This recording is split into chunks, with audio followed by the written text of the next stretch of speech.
ప్రశ్న రావణ్ అరెస్టుకు నిరసనగా జడ శ్రావణ్ గన్నవరంలో మీడియా సమావేశం నిర్వహించారు. ప్రశ్నించిన వారిపై కేసులు నమోదు చేసి అరెస్టులు చేయడం ప్రజాస్వామ్యానికి విరుద్ధమని ఆయన విమర్శించారు. ప్రశ్న రావణ్ను పాయకరావుపేటలో అదుపులోకి తీసుకుని గన్నవరం పోలీస్ స్టేషన్కు తరలించి విచారించడాన్ని తప్పుబట్టిన శ్రావణ్, ప్రభుత్వం పోలీసు వ్యవస్థను రాజకీయ కక్ష సాధింపుకు వినియోగిస్తోందని ఆరోపించారు. ప్రజల సమస్యలను పరిష్కరించాల్సిన ప్రభుత్వం అక్రమ అరెస్టులపై దృష్టి పెట్టిందని అన్నారు. డిప్యూటీ సీఎం పవన్ కళ్యాణ్ గతంలో ప్రశ్నించడమే మా పార్టీ అజెండా అన్నారని, ఇప్పుడు ప్రశ్నించే వారిపైనే కేసులు పెట్టి అరెస్టులు చేయడం సమంజసం కాదని వ్యాఖ్యానించారు. అలాగే డిప్యూటీ స్పీకర్ రఘురామకృష్ణంరాజుపై కూడా తీవ్ర విమర్శలు చేశారు. ప్రజాస్వామ్యంలో భావ వ్యక్తీకరణ స్వేచ్ఛను అణచివేయడం సరికాదని, ప్రభుత్వం చేసే ప్రతి చర్యను ప్రజలు గమనిస్తున్నారని జడ శ్రావణ్ హెచ్చరించారు. ఈ సందర్భంగా ఆయన మీడియా ప్రాధాన్యతను కూడా వివరించారు. ప్రజాస్వామ్యం ప్రాథమిక హక్కు అని అంటూ ఉంటాం. చాలామందికి ఈ పదాలు వింటే కొంచెం ఎబ్బెట్టుగా, ఏంది ప్రతిసారి ప్రజాస్వామ్యం అంటారు, ప్రాథమిక హక్కు అంటారు అనేటువంటి ఒక భావన కలగవచ్చు. అసలు ప్రజాస్వామ్యం అంటే, ప్రాథమిక హక్కు అంటే అది వైలేట్ అయితే ఎంత బాధ ఉంటుందో ఆ వ్యక్తిని అడిగితే ఆ వ్యక్తికి తెలుస్తుంది దాని విలువ ఏంటో. దీన్ని మీకు సింపుల్ ఎగ్జాంపుల్లో ఒక మాట చెప్తాను. విలేకరు సోదరులు, పాత్రికేయ మిత్రులు, భారత రాజ్యాంగంలో ఫోర్త్ ఎస్టేట్ అంటే ఏంటి అంటే అర్థం, చాలామందికి ఫోర్త్ ఎస్టేట్ ఏంటి అంటారు. వాస్తవంగా రాజ్యాంగంలో 3 అంగాలు మాత్రమే ఉన్నాయి.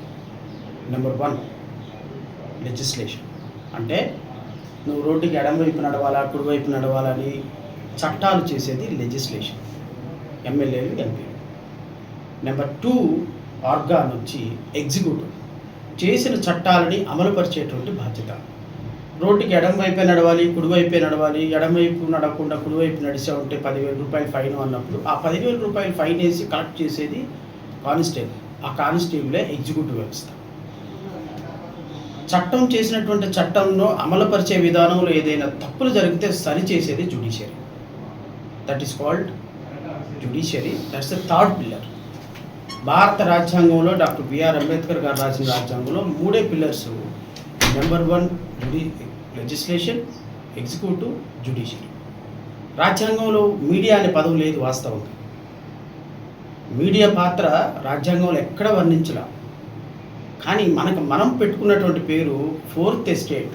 అంటే అర్థం ఏంటంటే మీడియా, లెజిస్లేటివ్, ఎగ్జిక్యూటివ్, జ్యుడిషియరీ ప్రాపర్గా పని చేయనప్పుడు ఈ 4వ వ్యవస్థ మీడియానే ఈ 3 వ్యవస్థలని సరిదిద్దేటువంటి బృహత్తరమైనటువంటి గురుతరమైనటువంటి బాధ్యత ఉన్నది మీడియా సోదరులు. ఇలాంటి మీడియా సోదరుల్ని ఏ రోజైనా ఒక సీఎం మీటింగ్ జరుగుతున్నప్పుడో లేకపోతే ఒక మినిస్టర్ మీటింగ్ జరుగుతున్నప్పుడో లోపల మీటింగ్ చేసుకుంటూ మీడియా సోదరులకి ప్రవేశం లేదు అని ఒక బోర్డు పెట్టారు. ఏమంటే 5 నిమిషాల్లో డౌన్ ప్రభుత్వం అని 5 నిమిషాల్లో మీ మీడియా సోదరులందరూ కూడా బయట ఇస్తారు. 5 నిమిషాలు ఒక మీటింగ్కి మిమ్మల్ని పర్మిట్ చేయకపోతేనే బయట కూర్చొని గెరావ్ చేస్తారు. ఆ క్షణం మీకు గుర్తొస్తుంది what is a fundamental right. ప్రాథమిక హక్కు అంటే ఏంటో ఆ క్షణం మీకు తెలుస్తుంది. మిమ్మల్ని పర్మిట్ చేసినంత వరకు తెలియదు, మీ గురించి మాట్లాడించి మీకు ఇబ్బంది పెట్టినంత వరకు తెలియదు. కానీ ఏ క్షణం అయితే మిమ్మల్ని లోపలికి రానివ్వరో ఆ రోజే మీ యొక్క ప్రాథమిక హక్కు విలువ ఏంటో మీకు తెలుస్తుంది. అంత అంత అంత అంత పవిత్రమైనటువంటి ప్రాథమిక హక్కులు ఈరోజు కాలగర్భంలో కలిసిపోయినాయి. రావణ్ అనేటువంటి ఒక యూట్యూబ్ ఛానల్ నడుపుతున్నటువంటి వ్యక్తి, ఆయన మాట్లాడే భాష మీకు అభ్యంతరకరం కావచ్చు, కానీ ప్రజల సొమ్మును దోచుకొని 1,000 కోట్ల రూపాయలు, 3,700 కోట్ల రూపాయల ప్రజాధనాన్ని state bank of India, union bank of India, Canara bank, Punjab national bank లాంటి ప్రముఖమైనటువంటి బ్యాంకుల దగ్గర దొంగ సర్టిఫికెట్లతో దొంగ సెక్యూరిటీ బాండ్లతో నేను బిజినెస్ చేస్తున్నాను అని తల్లిని కొడుకుని కూడా భాగస్వాములుగా చూపించి 3,700 కోట్ల రూపాయలు, 37 కోట్లు కాదండి, 370 కోట్లు కాదండి, 3,700 కోట్ల రూపాయలు, వేల కోట్ల రూపాయల ప్రభుత్వ బ్యాంకుల నుంచి కొల్లగొట్టిన రఘురామకృష్ణంరాజు ఈరోజు డిప్యూటీ స్పీకరా? దానికి చట్టం లేదా? దానికి రాజద్రోహం లేదా? దానికి దేశద్రోహం లేదా? దానికి ప్రభుత్వ ద్రోహం లేదా? ఆయనకి మాత్రం ప్రభుత్వంలో అధికార లాంఛనాలు ఉంటాయా? CBI, central bureau of investigation 4 ఎఫ్ఐఆర్లు కట్టి వీడు దొంగ, దోషి, వీడు భార్యని పిల్లల్ని కూడా తాకట్టు పెట్టి ఈరోజు 3,700 కోట్ల రూపాయలు దోచుకున్నాడు అని హైకోర్టులో, ఢిల్లీ సిబిఐ ఇతని మీద ఎఫ్ఐఆర్లు కడితే వాడిని తీసుకొచ్చి మీరు డిప్యూటీ స్పీకర్ని చేసి పడేశారు. డిప్యూటీ స్పీకర్ చేసినటువంటి వ్యక్తి వీడు మళ్ళీ ఎందుకు నేను ఈ భాష మాట్లాడుతున్నానంటే, నిన్న మొత్తం ప్రెస్ మీట్లో కూడా వాడు వీడు అని తప్ప ఒక గౌరవప్రదమైనటువంటి డిప్యూటీ స్పీకర్ స్థానంలో ఉన్న రఘురామకృష్ణంరాజుకే గౌరవం లేనప్పుడు నేను గౌరవం ఇవ్వాల్సిన అవసరం లేదు. రాజ్యాంగం గురించి దళిత క్రైస్తవులంట బైబిల్ పట్టుకుని చర్చకు వెళ్ళకూడదు అంటే రాజ్యాంగంలో ఉన్నదే నేను చెప్తే నన్ను తిడుతున్నారు అన్నాడు. మరి రాజ్యాంగంలో ఉంది కదా ఏమని, స్పీకర్ ఇంపార్షియల్ పదవి, అది ఎవరిని కామెంట్ చేయకూడదు, రాజ్యాంగబద్ధంగా అందరి సమాన దృష్టితో చూడాలి. నువ్వు చూస్తున్నావు ప్రతిపక్ష నాయకుడు హోదాని చిన్న పిల్లోడిలాగా సంకలో ఎక్కిన పిల్లోడు చందమామ రావే జాబిలి రావే అని అడిగినట్టు జగన్మోహన్ రెడ్డి అడుగుతున్నాడని మీడియాలో చెప్పావే. నువ్వు ఒక హోదాలో ఉండి చెప్పొచ్చా? అసలు నువ్వు స్పీకర్గా నువ్వు మీడియాకి రావచ్చా? సో మీడియాకి వచ్చాడు. నేను ఊరుకుంటానా? నేను ఒక ప్రెసిడెంట్ ఆఫ్ ఇండియా కంప్లైంట్ పెట్టాను. ఈ కంప్లైంట్ మీద యాక్షన్ తీసుకోమని చీఫ్ సెక్రటరీకి వచ్చేటప్పటికి ఇక మీడియాకి రానివ్వటంలా నన్ను అని ఈయనకి ఒక ఇష్యూ దొరికింది. టక్కుమని ఆ ఇష్యూని ఆక్యుపైడ్ ఇష్యూని పట్టుకున్నాడు. దాని మీద లాగాడు మత ఘర్షణలు చేయడానికి ప్రయత్నం చేశాడు. మత ఘర్షణలు చేయడానికి ప్రయత్నం చేసిన సందర్భంలో నష్టపోయింది ఎవరు? మీరే కదా. ఈరోజు రఘురామకృష్ణరాజు పరిస్థితి నన్ను అరెస్ట్ చేయండి, ఎందుకు అరెస్ట్ చేస్తారండి? నీ వల్ల రాష్ట్ర ప్రభుత్వానికి 20% ఓటింగ్ పోతుంది. దళిత క్రైస్తవుల ఓట్లు నాకు వద్దు అని ప్రకటించిన మొట్టమొదటి వ్యక్తి నువ్వు. దళితుల ఓట్లు నాకు అవసరం లేదు దళితుల ఓట్లు అని చెప్పినటువంటి వ్యక్తి. 164 సీట్లు కూటమి ప్రభుత్వానికి రావడం కారణం దళిత క్రైస్తవుల ఓట్లు అయిబట్టి. లేకపోతే ప్రభుత్వానికి వస్తుందంటే అంత ఓట్లు ఒక రాజకీయ నాయకుడి కోసం 20% ఓటింగ్ పోగొట్టుకుంటుందా? చేయమనండి ప్రభుత్వాన్ని అరెస్ట్, నేను చూస్తా. జడా శ్రావణ్ కుమార్ని అరెస్ట్ చేయమనండి ప్రభుత్వాన్ని, నాకేం అభ్యంతరం లేదండి. నేనేం ఛాలెంజ్ చేయటంలా. ప్రభుత్వం నిజంగా నన్ను అరెస్ట్ చేయడానికి వెళ్తే నేను సిద్ధంగానే ఉన్నా. ప్రజల కోసం, దళిత క్రైస్తవుల కోసం, దళితుల కోసం, పాస్టర్ల కోసం, మత సామరస్యాన్ని రక్షించడం కోసం, ప్రజాస్వామ్యాన్ని రక్షించడం కోసం. ఫర్ యువర్ కైండ్ ఇన్ఫర్మేషన్, ఈ రాష్ట్రంలో ఎక్కడైనా రామాలయాన్ని కూలగొడితే, ఎవరైనా సరే ఏ క్రైస్తవులైనా రామాలయాన్ని కూలగొట్టినా, రామాలయాన్ని కూలగొడితే I'm the first person to fight for రామాలయం కన్స్ట్రక్షన్. ఏ రాష్ట్రంలో ఏ మతానికి ఇబ్బంది కలిగినా, రామాలయానికి హిందువుల ఏమండి, తిరుమల వెంకటేశ్వర స్వామి లడ్డు అపవిత్రత గురించి మాట్లాడిన సందర్భంలో ఆయన ద ఫస్ట్ పర్సన్ లడ్డు పవిత్రతను కాపాడాలని డిమాండ్ చేసిన వ్యక్తిని. తిరుమలలో రాజకీయ నాయకులకు ప్రవేశం ఉండకూడదు, ట్రస్ట్ బోర్డు చైర్మన్లు ఇంపార్షియల్గా ఉండాలి, వివిధ రకాలకి మతాలకు చెందిన వివిధ హైందవ మతానికి చెందినటువంటి గొప్ప వ్యక్తులు లాంటి వాళ్ళని ట్రస్ట్ బోర్డు చైర్మన్లు చేయాలి. ఆయన పేరేంటి, ప్రవచనాలు చెప్తారు, చాగంటి కోటేశ్వరరావు గారు లాంటి వారిని లేకపోతే చిన్నజీఆర్ స్వామి లాంటి వారిని చైర్మన్లు చేయాలి, టీటీడీ చైర్మన్. అది పొలిటికల్ పోస్ట్ కాదు అని హైకోర్టులో ప్రజా ప్రయోజన వ్యాజ్యం వేసాం. ఎందుకు వేసామంటే తిరుమల పవిత్రతను కాపాడాల్సిన బాధ్యత ఉంది. ఈ నా ప్రామాణికమైనటువంటి మా పార్టీ భావజాలం ఒకటే. దయచేసి నీ వ్యక్తిగతమైనటువంటి లాభాల కోసం ఎందుకు సపోర్ట్ చేస్తుంది పార్టీ? నేను అడుగుతాను, ఎందుకు సపోర్ట్ చేస్తుంది పార్టీ? నీకేమో ఊండి కాన్స్టిట్యున్సీలో టికెట్ రాకపోతే, ఎమ్మెల్యే టికెట్ ఇవ్వకపోతే, ముందు రోజే 4 రోజుల ముందే మీడియా సోదరులందరికీ ఫోన్ చేసి, తెలుగుదేశం వాళ్ళు నాకు ఎమ్మెల్యే టికెట్ ఇవ్వట్లేదండి, ఎమ్మెల్యే టికెట్ ఇచ్చినా కూడా నాకు పదవి ఇవ్వట్లేదు, వీళ్ళకి ఏదో ఒకటి మొత్తం గట్టిగా షాక్ ట్రీట్మెంట్ ఇవ్వాలని మీడియా సోదరులందరినీ పిలిచినాడు. ఈ క్యాండిడేట్ పిలిచి, పోలవరం ఏం కడతాడండి చంద్రబాబు నాయుడు, అంత సీనాడు ఉంది, పోలవరం కట్టినాడు, అమరావతి ఏం కట్టాడు అని. He started making allegations against Chandrababu Naidu. ఏమని? పదవి ఇట్లేదని. ఇక అందరి మీడియా సోదరులందరినీ వేసుకొని రచ్చబండ మొదలు పెడదామని ప్రిపేర్ అయ్యాడు, గ్రౌండ్ ప్రిపేర్ చేసుకున్నాడు. ఈయన విషయం గమనించి తెలుగుదేశం ఎందుకు వచ్చిన తలకాయ నొప్పి, ఈ దరిద్రుడికి మనం రేపొద్దున ఏమి ఇవ్వకపోతే రచ్చ చేస్తాడని ఆ డిప్యూటీ స్పీకర్ పదవి ఇస్తే కాస్త నోరు మూసుకొని పక్కన కూర్చుంటాడని పక్కన కూర్చోబెట్టాడు. మనోడికి ఏంటి అంటే అడవిలో ముసలి నీళ్ళలో లేకపోతే ఎలా బతకలేదో మీడియా మైకులు చూడకపోతే అట్ట బతకలేడు ఆ మనిషి. పొద్దున్న లేవగానే పొద్దున్నే ఇట్లా కళ్ళు తెరిచి సూర్యుడు మనకి ఎలా సూర్యోదయం కనపడుతుందో కళ్ళు తెరిచి చూడగానే మీడియా మైకులు అట్ట కనపడాలి మనోడికి. అలాంటి కనపడేటువంటి మంత్రి అనుకో బాగుండేది. ఇప్పుడు డిప్యూటీ స్పీకర్ కదా, డిప్యూటీ స్పీకర్ అయిన నోరు ఆగట్ల. తిరిగే కాలును సామెత ఏదో ఉంది కదా, తిట్టే నోరు తిరిగే కాలు ఆగదంట. ఈ క్యాండిడేట్కి తిరిగే కాలు తిట్టే నోరు ఆగదు, నోటి దోల ఎక్కువ ఆగదు. పొద్దున్న లెగిస్తే మీడియా కనపడటంలా అప్పటికి మీడియాను ముందేసుకుని కూర్చునే ప్రయత్నం చేస్తున్నాడు. డిప్యూటీ స్పీకర్ హోదాలో ఉండండి జగన్మోహన్ రెడ్డిని పుట్టాడు, 4 అడుగులు ఉంటాడు, అసెంబ్లీకి రాకుండా పారిపోతున్నాడు, సంఖలో పిల్లోళ్ళగా చందమామ రావే జాబిల్లి రావే అని నాకు ప్రతిపక్ష హోదా ఇవ్వడని అడుగుతున్నాడు అని ఒక డిప్యూటీ స్పీకర్ అనొచ్చండి. డిప్యూటీ స్పీకర్ అంటే ఏంటంటే అర్థం? 174 మంది ఎమ్మెల్యేలు సమాన దృష్టితో చూడాల్సిన ఒక జడ్జి పోస్ట్ అది. స్పీకర్ అంటే డిప్యూటీ స్పీకర్ అంటే మీరు అనుకుంటున్నారు పొలిటికల్ పోస్ట్ అని కాదండి. స్పీకర్ డిప్యూటీ స్పీకర్కి ఎన్నిక కాబడిన మరుక్షణం, ఇప్పుడు నేనున్నా 2004లో లాయర్ అయ్యా, 2007లో జడ్జి అయ్యా. నేను జడ్జి అయిన మరుక్షణం నా లాయర్ ప్రాక్టీస్ సస్పెండ్ చేసి జడ్జిని అవ్వాలి. I can't be a lawyer. 2018లో రిజైన్ చేసి మళ్ళీ లాయర్గా రిజ్యూమ్ అయ్యా. సో నువ్వు డిప్యూటీ స్పీకర్గా అవ్వాలి అంటే ఫస్ట్ నువ్వు నీ పార్టీకి ప్రాథమిక సభ్యత్వానికి రాజీనామా చేయాలి. ఎందుకు అంటే నీకు జనసేన సమానమే, తెలుగుదేశం సమానమే, బీజేపీ సమానమే, వైఎస్ఆర్సీపీ సమానమే. నీ దృష్టిలో అందరూ పిల్లలే. పైన కూర్చున్న స్థానంలో నువ్వు మాట్లాడు, నువ్వు మాట్లాడదు అని చెప్పేటువంటి గౌరవప్రదమైన స్థానంలో కూర్చున్న నీవు ఒక ప్రతిపక్ష నాయకుడి గురించి మాట్లాడొచ్చా? నోటబుల్ పాయింట్ ఏంటి అంటే ఖచ్చితంగా ఈ కేసులో రిమాండ్ వస్తుంది రావణ్కి.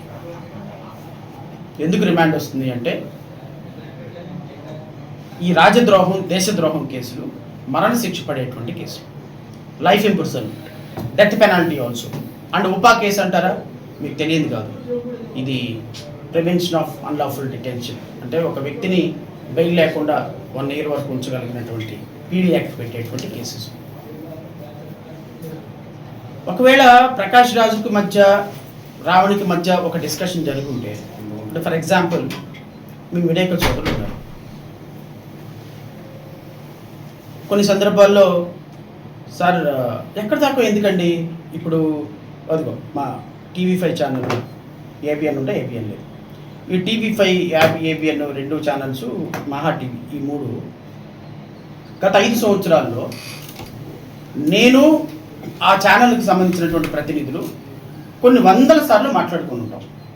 ఏమని మాట్లాడుకుని ఉంటాం? వాళ్ళకి ఏమైనా డౌట్లు వచ్చినప్పుడు శ్రవణ్ గారు ఈరోజు రాష్ట్ర ప్రభుత్వంలో ఒక పాలసీ మీద డిబేట్ పెడుతున్నాం, ఈ పాలసీ మీద మనం ఎంతవరకు వెళ్ళొచ్చు, ఎంతవరకు వెళ్ళకూడదు, ఏ ఎక్సెసివ్ డైలాగ్ ఏమనొచ్చు, ఏమనకూడదు, ఏమి రిపోర్ట్ చేయొచ్చు, ఏమి రిపోర్ట్ చేయకూడదు అనేది కొంచెం మీరు ఏమన్నా సజెషన్స్ ఇస్తే లీగల్ పర్సన్ కాబట్టి ఆ సజెషన్స్ ప్రకారం డిబేట్ నడుపుదామండి అని అన్నారు. ఏది? ప్రభుత్వ పాలసీకి వ్యతిరేకంగా. ఆ కాన్వర్సేషన్ రాష్ట్ర ప్రభుత్వం దగ్గరికి వచ్చింది అనుకోండి. ఫర్ ఎగ్జాంపుల్ ప్రభుత్వాన్ని కూలదోయడానికి మీ ఇద్దరు కాన్స్పిరసీ చేశారని మీ మీద ఈ సెక్షన్ పెట్టొచ్చా? మరి ఇప్పుడు పెట్టారు కదా, మరి మీరు పెట్టకూడదు అంటారేంటి? దీని ప్రకారం అయితే పెట్టచ్చు కదా. ఒక జర్నలిస్టు, ఒక ప్యానలిస్టు ఇద్దరు కలిసి ప్రభుత్వాన్ని కూలదోయటానికి ఒక కుట్ర పన్ని ఈ విధంగా చేశారని చెప్పి పెట్టచ్చు కదా. That is what exactly happened in this case. Nagababu ఒక కామెంట్ చేస్తే బండి సంజయ్ కొడుకుని అరెస్ట్ చేయకపోతే, బండి సంజయ్ కొడుకుని పోక్సో కేసులో అరెస్ట్ చేయకుండా ఏ బండి ఎక్కినావు బండి సంజయ్ అని ట్వీట్ పెట్టాలి అనేది ప్రకాష్ రాజు గారి యొక్క ఉద్దేశం. లేకపోతే ఆంధ్రప్రదేశ్ ప్రభుత్వంలో నాగబాబు మాట్లాడినటువంటి కామెంట్స్ మీద ఆయన ఒక ట్వీట్ పెట్టే సందర్భంలో ఆయనకి తెలుగు అంతగా రాదు. రావణ్ణి ఈ ట్వీట్ని కొంచెం సరిచేయండి, ఈ ట్వీట్లో ఏమైనా మిస్టేక్స్ ఉన్నాయా అని స్పెల్లింగ్స్ అడిగాడు. ఆ స్పెల్లింగ్స్ వాయిస్ మెసేజ్ ద్వారా రావణ్ అడిగాడు. రావణ్, నేను మీకు తెలుగు వచ్చు కదా, రావణ్ నేను నాగబాబు మీద ఒక ట్వీట్ పెడుతున్నాను, ఈ ట్వీట్లో సంబంధించినటువంటి ఏమైనా మిస్టేక్స్ ఉంటే చెప్పండి అని ఒక వాయిస్ మెసేజ్ పెట్టాడు. ఉప ముఖ్యమంత్రి గారు సినిమా చూడకపోతే కూడా రేపు రాజద్రోహం కిందకి తీసుకొస్తారేమో నాకు తెలీదు. ప్రశ్నిస్తారని పార్టీ పెట్టిన పవన్ కళ్యాణ్ గారు, ప్రశ్నించటమే మా పార్టీ ఎజెండా అన్న పవన్ కళ్యాణ్ గారు ఈరోజు ప్రశ్నిస్తున్న వాళ్ళని దేశద్రోహులుగా, రాజద్రోహులుగా చిత్రీకరించి ఈరోజు అరెస్ట్ చేసి స్టేషన్ తిప్పి వందల వేల మంది కార్యకర్తలతో మీరు చేస్తున్నటువంటి అద్భుతమైనటువంటి ప్రజాస్వామ్య కూని 2029లో ఒక సినిమాగా తీయబోతారు. ఏంటి ఆ సినిమా అంటే, పోటీ చేసిన అన్ని చోట్ల ఓడిపోయినటువంటి జనసేన పెద్ద గుండు సున్నా, 21కి 21 సీట్లు, 100% స్ట్రైక్ రేట్లో ఉన్నటువంటి ఒక పార్టీ, 100 to 0% స్ట్రైక్ రేట్ పడిపోయినటువంటి జనసేన. ఈ పదం రాకపోతే మీరు చూస్తూ ఉండండి. ఆ వాయిస్ మెసేజ్ వాళ్ళ దగ్గరికి వెళ్ళింది. వాస్తవంగా నిన్న ఏలూరు తీసుకెళ్లాల్సిన రావణ్ డైవర్ట్ చేసి గన్నవరం ఎందుకు తీసుకొచ్చారంటే, నిన్న సాయంత్రం ఆ వాయిస్ మెసేజ్ ట్రాక్ చేసి వీళ్ళ దగ్గరకు వచ్చింది. ఆ వాయిస్ మెసేజ్ని బేస్ చేసుకొని ఈరోజు ఈ రాజద్రోహం కేసు కట్టారు. రావణ్ ఫోన్ సీజ్ చేస్తారు కదా సహజంగా పోలీసులు. ఆ రావణ్ ఫోన్ సీజ్ చేసిన తర్వాత ఆ రావణ్ ఫోన్లో ఆ వాయిస్ క్లిప్పింగ్ని బట్టి ఈరోజు ఈ రాజద్రోహం కేసు కట్టి, డెత్ పెనాల్టీ కేసు కట్టి రిమాండ్ పెట్టుకుంటున్నారు. ఎక్కడికి వెళ్తుందండి ప్రజాస్వామ్యం? అరెస్ట్ చేయడానికి ఇన్ని అడ్డదారులా? ప్రభుత్వానికి సిగ్గుందా? పవన్ కళ్యాణ్కి ఏమైనా ఇంగిత జ్ఞానం ఉందా? అరే మనం డెమోక్రసీలో ఉన్నాము, ప్రజలు మనల్ని అబ్జర్వ్ చేస్తున్నారు, కామన్ మ్యాన్ మనల్ని అబ్జర్వ్ చేస్తున్నాడు, మనం రేపొద్దున ప్రజలకు ఆన్సరబుల్గా ఉన్నాం. ఈ 2019, 2024లో జరిగిన కొన్ని బ్రూటల్ ఇన్సిడెంట్లు, దాష్టికాలు, దుర్మార్గాలు, వీటన్నిటిని చూడలేక ప్రజలు ప్రశ్నించే తత్వం ఉన్నటువంటి పవన్ కళ్యాణ్ అనేటువంటి నాకు 21కి 21 సీట్లు ఇచ్చి ఓట్లేశారు. నేను ప్రశ్నించేతానని పార్టీ పెట్టే నేను ప్రశ్నించేవాడినల్లా నేను తీవ్రవాదిగా పరిగణించి, నన్ను తిట్టిన వాడిని తీవ్రవాదిగా పరిగణించి, ఇంకా నయ్యం రేపు సర్దార్ ఉస్తాద్ భగత్ సింగ్ సినిమా చూడనోడు తీవ్రవాది, ఆ సినిమాకి నెగిటివ్ రివ్యూలు ఇచ్చినోడు ఒక తీవ్రవాది. మొన్న వచ్చినటువంటి సినిమా ఏంటది, రిలీజ్ అయింది కదండి, ఓజీ తర్వాత రిలీజ్ అయింది మొన్న పవన్ కళ్యాణ్ కొత్త సినిమా రీసెంట్గా వచ్చింది, మొన్న వచ్చింది కదా ఓజీ తర్వాత మన ఒక సినిమా వచ్చింది కదా, ఉస్తాద్ భగత్ సింగ్ తర్వాత ఓజీ తర్వాత మొన్న ఒక సినిమా వచ్చింది కదా. ఆ సినిమా అది కాదండి, పాతది. ఇప్పుడు ఆ కొత్త సినిమా చూడని వాడు కూడా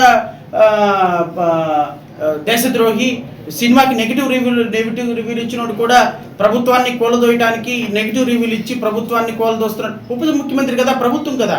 మరి ఉప ముఖ్యమంత్రిని మీద ట్వీట్ పెడుతూ దాన్ని మాడిఫై చేయమంటే రాజద్రోహం అనుకుంటే, మరి ఉప ముఖ్యమంత్రి గారు నటించిన సినిమాని చూడొద్దు, ఈ సినిమాలో రివ్యూ బాగాలేదు, నెగిటివ్ రివ్యూలు ఇచ్చినోడు కూడా దేశద్రోహిగా. ఇంకొకళ్ళది ఎవరు బిలీఫ్ వాళ్ళది.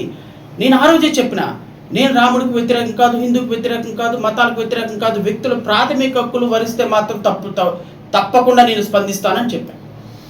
ఆకువీడు రామాలయంలో ఆకువీడు విషయంలో దళిత బిడ్డల్ని కొట్టి హీనంగా హింసించి వాళ్ళ మధ్య కులమత ద్వేషాలు రేపి అక్కడ వాళ్ళకున్న గొంతేనమ్మ కూడా కూల్చిన కారణంగా నేను సుప్రీంకోర్టు దాకా వెళ్ళాల్సి వచ్చింది. నేను ఆ రోజే చెప్పాను, కలెక్టర్ మైండ్ ఇట్, నీ ఉద్యోగం ఓడపీకుతానని చెప్పిన. ఆర్డీఓ, తహసీల్దార్, మీరు చేస్తుంది తప్పు. మీరు రఘురామకృష్ణరాజు ఇచ్చే డబ్బు మూటల సంచుల కోసం మీరు 1200 మంది ఉన్నటువంటి దళిత కుటుంబాల యొక్క ఆత్మగౌరవాన్ని రోడ్డు మీద పడేస్తున్నారు. మీ బట్టలు ఇప్పదీసి రేపొద్దున లీగల్గా మీ ఉద్యోగాలు ఇప్పదీసి రేపొద్దున మిమ్మల్ని సుప్రీంకోర్టు ముందు నిలబెడతానని చెప్పా. వినలా. రఘురామకృష్ణరాజు ఇచ్చే డబ్బు సంచు మూటలకి అమ్ముడుపోయినారు. రఘురామకృష్ణరాజు కూడా చెప్పా, నువ్వు అనవసరంగా ఇండల్జ్ అవుతున్నావు దీంట్లో, తర్వాత రిపెంట్ అవుతావు, నీ రాజకీయ జీవితం నాశనం అయిపోతుందని చెప్పా. వినలా. ఈరోజు ఏమవుతుంది, బాబు శ్రావణ్ కుమార్ని అరెస్ట్ చేయడం అడుక్కునే పరిస్థితికి వచ్చాం. సిగ్గుపోలా? స్థాయి దిగజారిపోలా? ఎందుకు అంత అవసరం? ఎందుకు అరెస్ట్ చేస్తారండి నన్ను ప్రభుత్వం? నేనేమన్నా 3700 కోట్ల రూపాయలు బ్యాంకులను దొంగతనం చేశానా? నేనేమన్నాను? నువ్వు నన్ను పదే పదే లిల్లీపుట్టు అని గౌరవప్రదమైన స్థానంలో ఉన్న నీవు నన్ను లిల్లీపుట్టు అంటుంటే, హాఫ్ కోట్ అంటుంటే, నీలికోటు అంటుంటే, అంటే అంబేద్కర్కి ఇష్టమైన నీలికోటు కాబట్టి నీలికోటు అని అంబేద్కర్ని అవమానిస్తావా? అంబేద్కర్ బ్యానరు ఆ రోజున ఉండి కాన్స్టిట్యున్సీలో పెట్టినప్పుడు నువ్వు ఎమ్మెల్యే వ్యక్తిగత హోదాలో వెళ్ళి అంబేద్కర్ బ్యానర్ని చించి అవతల పడేసి కాళ్ళతో తొక్కేశావు. నీకేంటి ఆ స్థాయి? బ్యానర్ అడ్డంగా ఉంటే ఎవరైనా గ్రామస్తులు ఒక ఎమ్మెల్యేగా మీకు రిప్రజెంటేషన్ ఇస్తే కొంచెం ఎలాబరేట్ అవుతుంది ఏమనుకోకండి, అన్ని ఇష్యూస్ కవర్ చేయాలి సందర్భం. ఎమ్మెల్యేగా మీకు ఎవరైనా వచ్చి ఏమండి ఇదిగో మా ఏరియాలో ఒక బ్యానర్ అడ్డంగా ఉందని చెప్తే ఏం చేయాలండి? మీ విలేకరు సోదరులు చెప్పండి. ఒక వ్యక్తి దగ్గరికి వెళ్ళి, ఒక ఎమ్మెల్యే దగ్గరికి వెళ్ళి ఇదిగో ఈ బ్యానర్ అడ్డంగా ఉంది, ఈ విగ్రహం అడ్డంగా ఉంది అంటే ఒక ఎమ్మెల్యే దగ్గరికి వెళ్ళి ఎమ్మెల్యే ఏం చేయాలి సార్? ఎమ్మెల్యే ప్రాథమికమైనటువంటి పని ఏంటో చెప్పండి మీరు విలేకరు సోదరులు. ఒక మాట అధికారులను పిలిచి నా ప్రజలు నాకు ఒక కంప్లైంట్ ఇచ్చారు, మీరు వెళ్ళి ఇమీడియట్గా దాన్ని యాక్షన్ తీసుకొని వాళ్ళని తీయమని చెప్పాలా? ఎమ్మెల్యే వెళ్ళి పీకేస్తాడా? ఎమ్మెల్యే వెళ్ళి పీకేసే అధికారం ఉందా? చంద్రబాబు నాయుడు గారు వచ్చి రోడ్డు మీద ట్రాఫిక్ ఆపుతున్నాడా? ఎవరన్నా ట్రాఫిక్ వైలేట్ చేస్తుంటే 1000 రూపాయలు ఫైన్ వేస్తున్నాడా? వాడి వయసుకి కూడా గౌరవం ఇవ్వకుండా వాడు అని మాట్లాడేటువంటి స్థాయికి నేను దిగజారాల్సి వచ్చింది. నేను చెప్తున్నా, ఆమె పొలిటీషియన్. నువ్వు ఏ స్థాయికి దిగజారుతావో ఆ స్థాయికి నేను దిగజారుతా. నేను రఘురామకృష్ణరాజు చెప్తున్నా, నువ్వు ఆ రోజున దళిత క్రైస్తవుల గురించి మాట్లాడిన రోజునే, దళితుల గురించి మాట్లాడిన రోజునే, ఆదివాసుల గురించి మాట్లాడిన రోజునే నేను చెప్పాను, రఘురామకృష్ణరాజు కొరివితో తలగొక్కుంటున్నావు. ఎందుకు నేను అనవసరంగా ఈ ఇష్యూలో ఇన్వాల్వ్ అయ్యానా అని రిపెంట్ అయ్యి పశ్చాత్తాపడే రోజు ఒకరోజు వస్తుంది రఘురామకృష్ణరాజు. Mind it. ఆకువీడు రామాలయం నిర్మాణం అని చెప్పి నువ్వు కుల మతాల మధ్య ద్వేషాలు రెచ్చగొట్టేటువంటి నీ కుతంత్ర బుద్ధి ప్రజలకు తెలిసిన రోజున, నా హిందూ సోదరులకు తెలిసిన రోజున, ఆ రోజున నీకు శంకరగిరి మాన్యాలే కథ అవుతే నీ పరువు గంగలో కలిసిపోతుంది. నీలాంటి గొప్ప పొజిషన్లో, నువ్వు గొప్ప కాదో నాకు తెలియదు, కానీ నువ్వు ఒక గొప్ప పొజిషన్లో ఉన్నావు. నువ్వు you are a very cheap trick fellow, no doubt. కూర్చున్న పార్టీని, కూర్చున్న కొమ్మని నరుక్కునేటువంటి గుణం, నువ్వు ఏ పార్టీలో అయితే సీట్ ఇస్తో ఆ పార్టీని ముంచే గుణం, ఎవడైతే అన్నం పెడతాడో వాడికి సున్నం రాసే గుణం. You are a cheap trick fellow. నాకు తెలుసు ఆ విషయం, కానీ గౌరవప్రదమైన స్థానంలో ఉన్నావు కాబట్టి నేను ఆ రోజే చెప్పిన, సార్ మీ స్థాయికి ఇది తగినది కాదు, దయచేసి మీరు కుల మతాల మధ్య ఘర్షణలో రేఖ. నిజంగా అక్కడ రామాలయం కట్టాల్సిన ఆవశ్యకత ప్రజలకు ఉంటే కడతారు రామాలయం. What is wrong? ఈ దేశంలో రామాలయాలు ఉన్నాయి. నేను ఈ రోజుకి కూడా సాయిబాబా టెంపుల్కి వెళ్తానండి.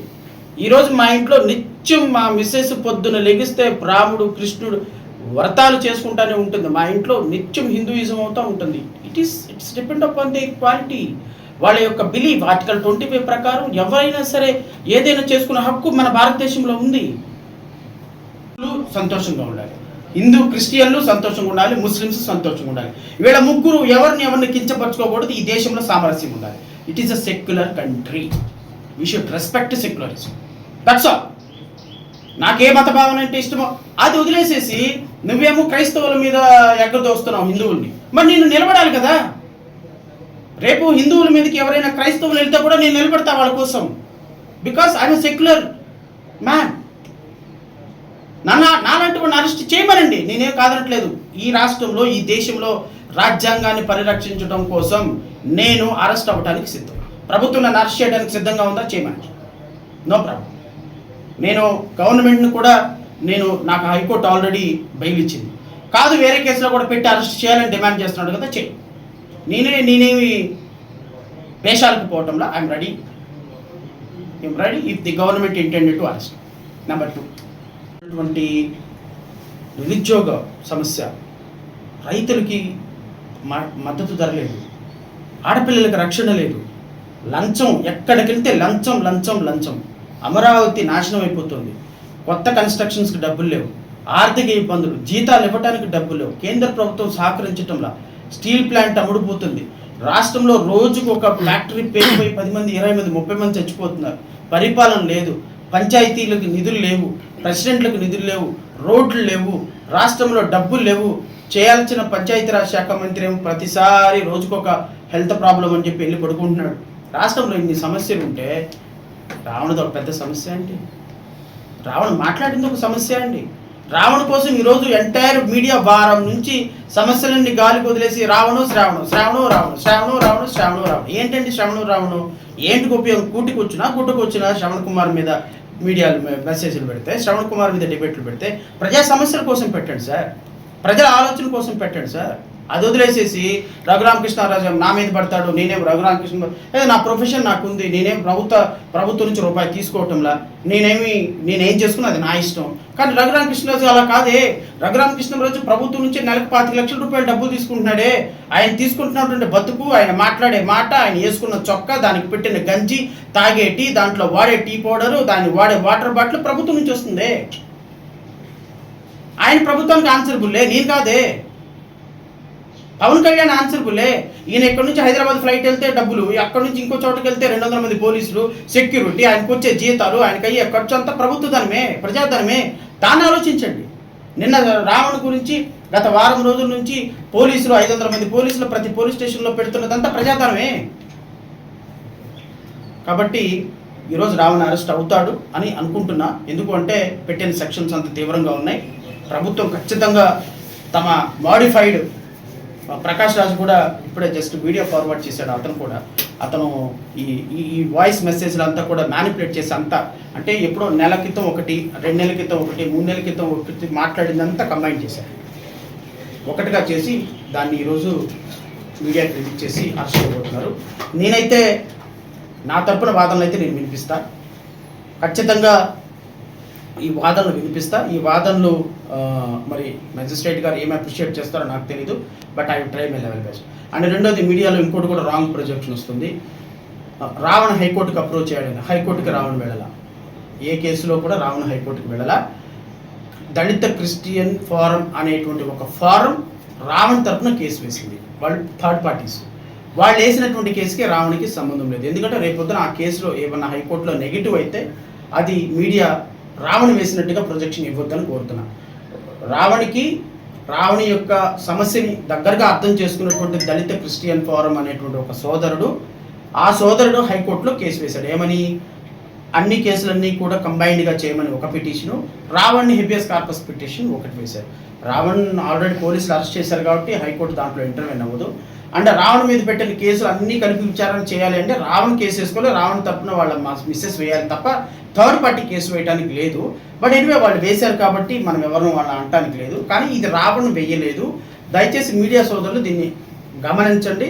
రేపొద్దున హైకోర్టులో ఏదైనా నెగిటివ్గా వస్తే రావణ్ కేసు ఓడిపోయాడు అనేది ఒక ఇంప్రెషన్ మీరు ఇస్తారు కాబట్టి నేను ముందుగానే దానికి ఒక క్లారిటీ ఇస్తున్నాను. Thank you so much. మీరు ఎక్సెస్ ఉంటే చట్టం ప్రకారం శిక్షించండి. ఈరోజు ఒక గౌరవప్రదమైనటువంటి స్థానంలో కూర్చొని నన్ను అరెస్ట్ చేయలేదంటే నేనేం రాజద్రోహం చేశాను, దేశద్రోహం చేశాను, నేనేమి 3,700 కోట్ల రూపాయలు దోచుకున్నాను, నన్ను రాష్ట్ర ప్రభుత్వం ఎలా అరెస్ట్ చేస్తుంది? హైకోర్టుకి వెళ్తే హైకోర్టు ఖచ్చితంగా బెయిల్ ఇస్తుంది. ఎందుకంటే నేను మాట్లాడిన మాటల్లో నేను ఎవరిని కించపరిచానని నువ్వు భావిస్తే నువ్వు వెళ్ళి కంప్లైంట్ ఇద్దాముంటే, నేను నిన్నే కదా అనింది అడవి పందని కోస్తే 3 రోజులకు సరిపోతావు అని అన్నాను కదా, నువ్వే కంప్లైంట్ ఇవ్వు. అప్పుడు కేసు కడుతుంది. హైకోర్టుకి వెళ్ళినప్పుడు నువ్వు వ్యక్తిగతంగా వచ్చి నా బెయిల్ పిటిషన్ని ఆపు. నేను నిన్నంటావంట, నువ్వేమో రిపోర్ట్ ఇవ్వంట, నీ కింద పన్నెవడో పాలేరో ఎవడో వెళ్ళిపోయి కంప్లైంట్ ఇస్తాడంట. నిన్ను తిడితే నీ పక్కన వెళ్ళి కంప్లైంట్ ఇస్తాడంట. హైకోర్టు అరెస్ట్ చేయండి, జడా శ్రవణ్ కుమార్కి డెత్ పెనాల్టీ వేయండి అని నాకు ఉరిశిక్ష వేసేస్తుందా? చట్టం తెలుసా మీకు? ఎవరిని తిడితే వాళ్ళు కంప్లైంట్ ఇవ్వాలి. ఎవరిని తిడితే వాళ్ళు కంప్లైంట్ ఇవ్వకుండా ఊర్లో దేశమంతలో కంప్లైంట్ ఇచ్చేస్తే మీకు కళ్ళు మూసుకొని చట్టం పనిచేస్తుందా? ప్రభుత్వం కూడా తెలీదా ఏది మంచిది? నీకు దమ్ము ధైర్యం ఉంటే నువ్వు డిప్యూటీ స్పీకర్వే కదా, నువ్వు వెళ్ళి కంప్లైంట్ జడా శ్రవణ్ కుమార్ నన్ను అడవి పంది అన్నాడు, కోస్తే 3 రోజులకు సరిపోతావు అన్నాడు, నా 4 కోసి పవన్ కళ్యాణ్ పంపిస్తా అన్నాడు, నా వ్యక్తిగత హోదాలో ఇవి నాకు వైలేట్ అయ్యి అని చెప్పి నువ్వు కంప్లైంట్ నువ్వు పెద్ద పుడింగా, లేకంటే నువ్వేమైనా ఎక్కువ? రాజ్యాంగం ప్రకారం ప్రతి ఒక్క వ్యక్తి all are equal before law. నీకు అన్యాయం జరిగితే నువ్వు కంప్లైంట్ ఇచ్చుకోవాలి వచ్చి. నీకు అన్యాయం జరిగితే నీ పక్కన పాలేరు వెళ్ళి కంప్లైంట్ ఇస్తాడు? నీ అభిమానులు వెళ్ళి పెద్ద కంప్లైంట్ ఇస్తారు అంటే అభిమానులు ఇస్తే కంప్లైంట్లు ఇస్తే అరెస్టులు చేస్తారా? అంత పిచ్చి రాజ్యాంగం ఉందా భారతదేశంలో? అంత పిచ్చి చట్టం ఉందా రాజ్యాంగం ఆంధ్రప్రదేశ్లో? నువ్వు 140 కేజీలు ఉన్నావు కదా అని నీ 140 కేజీల అందగాడిని చూసి అమ్మో ఇంత అందగాడిని సుందరాంగుడిని జడా శ్రవణ్ కుమార్ తిట్టాడు, అరెస్ట్ చేసి జడా శ్రవణ్ కుమార్ మరణశిక్ష చేద్దామని మరణశిక్ష వేస్తారా? నువ్వు దమ్ముంటే కంప్లైంట్ ఇయ్యి. నువ్వు కంప్లైంట్ ఇస్తే చూద్దాం నీ ప్రతాపం నా ప్రతాపం మీద హైకోర్టులో చూసుకుందామా లేకపోతే ఉండి కాన్స్టిట్యున్సీలో చూసుకుందామా? చూసుకుందాం. 100కి 100 స్ట్రైక్ రేట్ ఉన్న మీరు 0కి వస్తారు. ఎందుకు వస్తారు తెలిసినా? ఇది నేను శాపం పెట్టడం లేదండి. ప్రజల యొక్క ఓటు ఎంత విఘ్నతతో వాడతారంటే వాళ్ళు ఈరోజు న్యూట్రల్ పీపుల్, ఎంప్లాయీస్, రిటైర్డ్ అయిన ఎంప్లాయీస్, ఎలైట్ పీపుల్, ఇంట్లో సాధారణమైనటువంటి గృహిణులు ఉన్నారు చూసావా, మొక్కం మీద ఉమ్మూస్తున్నారు ఇట్లాంటి వాడికి ఆ ఓటేసింది అని. ఇప్పుడు నాకు వచ్చేటప్పుడు ఒక అతను కాల్ చేశారు, కాపులండి మేము ప్రశ్నిస్తానని పార్టీ పెట్టి ఏంటండి ఏం చేస్తాను ఇదంతా ఎట్లాంటి వాడిగా సార్ మేము ఓట్లేసింది పవన్ కళ్యాణ్ కాపుడు అయితే అయ్యాడండి, ఎట్టాగా మేము ఎప్పుడు చూడలేదండి అంటున్నాడు ఆయన. అంటే ఒక గోదావరి యాష్లో మాట్లాడుతున్నాడు, గోదావరిలో. పోనీలండి పర్లేదు ప్రజలు చూసుకుంటారండి. ఏందండి తప్పండి అది, ఏంటది? కామన్ మ్యాన్ అండి, ఎవరు మాట్లాడతారు మాట్లాడనివ్వాలి, ప్రజా సంక్షేమం వదిలేసి ఇదంతా ఎందుకండి అట్లా నాకు రోజుకు 100 కాల్స్ వస్తాయి. రావణ్ ప్రశ్నిస్తే తప్పు అయితే కోర్టు చూసుకుంటుంది. ఆర్షియాలు దేశద్రోహం పెట్టడం ఏంటండి? మీ అన్న మీద ట్వీట్ పెడితే దేశద్రోహమా? మిమ్మల్ని ప్రశ్నిస్తే రాజద్రోహమా? స్టేషన్ స్టేషన్ తిప్పి 100 మంది కార్యకర్తలని 1000 మంది పోలీసులను పెట్టి కొట్టిస్తారా? It's not correct. ఖచ్చితంగా ప్రజలు సమాధానం చెప్తారు. ఇలాంటి వ్యక్తులను ఎన్నుకున్నందుకు ప్రజలు సిగ్గుపడతారు. రేపు ఖచ్చితంగా ప్రజాస్వామ్యం, ఈరోజు రావణ అరెస్ట్ అవుతాడు, రేపు పొద్దున బెయిల్ వస్తుంది. ఎందుకంటే ఏది కూడా శాశ్వతంగా నడవదండి. రేపు పొద్దున 10 రోజుల తర్వాత, నెల రోజుల తర్వాత అయినా సరే బెయిల్ వస్తాయి. కానీ ఈ జరిగిన డ్యామేజ్ ఉంది చూసారు ప్రభుత్వానికి, ఇది రిస్టోర్ కాదు. ఇలాగే ఎగిరిపడ్డారు 2014-19 ఒక ప్రభుత్వం. ఏమైపోయిందండి? వైనాట్ 175 నుంచి అట్లీస్ట్ 11కి పడిపోయింది. నేను చెప్తానే ఉన్నా, నేను 5 సంవత్సరాలు కాలికి బలపం కట్టుకొని చెప్తానే ఉన్నా, అయ్యా ముఖ్యమంత్రి గారు ఇది కరెక్ట్ కాదు, జర్నలిస్టులను అరెస్ట్ చేయకూడదు, లాయర్లను అరెస్ట్ చేయకూడదు, సామాజిక కార్యకర్తలను అరెస్ట్ చేయకూడదు, మీరు వెళుతుంటే పౌరులను ఇబ్బంది పెట్టి అరెస్ట్ చేయకూడదు, వద్దు, చెయ్యొద్దు, కరెక్ట్ కాదు, ఎస్సీలను కొడుతున్నారు, ఎస్టీలను కొడుతున్నారు, దళితులను కొడుతున్నారు, సంక్షేమ పథకాలు రద్దు చేస్తున్నారు, ఇది పరిపాలన కాదు, అమరావతిని నాశనం చేస్తున్నారు, ఇది పరిపాలన కాదు, దయచేసి వద్దండి అని చెప్పిన వినలా. 3 లక్షల కోట్లు నేను సంక్షేమ పథకాలు ఇచ్చాను, ఎవడు ఓటేయడు నా కోసం, 30 లక్షలు ఇల్లు ఇచ్చాను, ఎవడు ఓటేయడు నా కోసం అను. ఏమైంది ఫైనల్గా? ఏమైంది సార్? What happened? ప్రజలు ఏం చేశారు? లాగి పెట్టి కొడితే 151 నుంచి 11కి పడిపోయారు. నేను ఈ ప్రభుత్వాన్ని కూడా కోరుతున్నా, 164 సీట్లు అండి, దానికంటే ఒక 10 సీట్లు ఎక్కువ ఇచ్చారు. మీకు రాష్ట్రం యొక్క సమస్యలు అర్థం కావాలి.